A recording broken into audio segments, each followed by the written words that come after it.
उस निर्लज्ज सभा की हार बड़ी थी, उस निर्लज्ज सभा की हार बड़ी थी।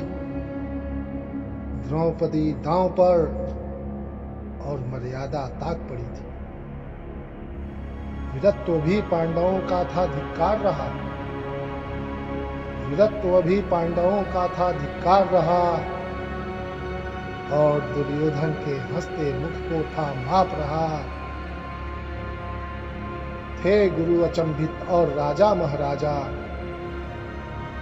दुर्योधन था शकुनी के अंगुल पर नाचा। मतिमूढ़ युधिष्ठिर भी था दहल उठा। मानो सभा में सब कुछ था सहम।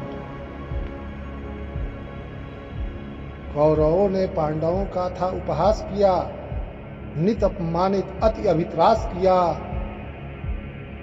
तभी दुर्योधन का सख्त आदेश हुआ।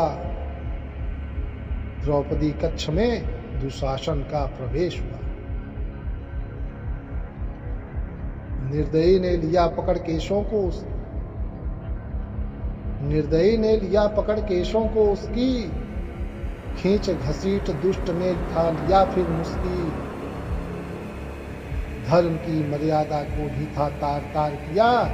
लज्जा के तीरों से पांडवों पर था वार किया।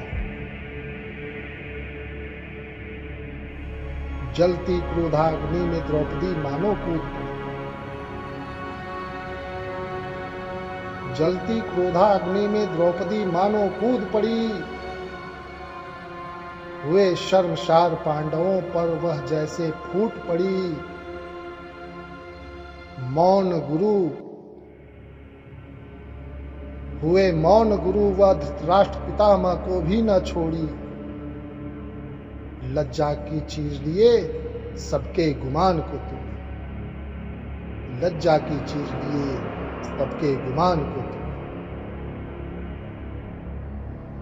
उस भरी सभा में दुशासन से लाज बचानी थी। उस भरी सभा में दुशासन से लाज बचानी थी। अब न पूछो मधुसूदन की याद जो आनी थी। सत्य हृदय से भ्राता मधुसूदन का नाम लिया। मधुसूदन ने चीर बढ़ाकर लज्जा को थाम लिया।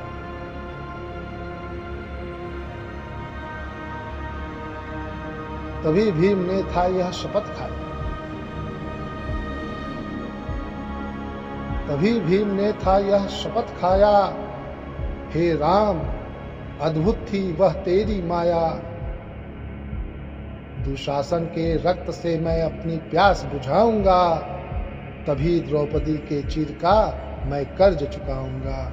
तभी द्रौपदी के चिर का मैं कर्ज चुकाऊंगा।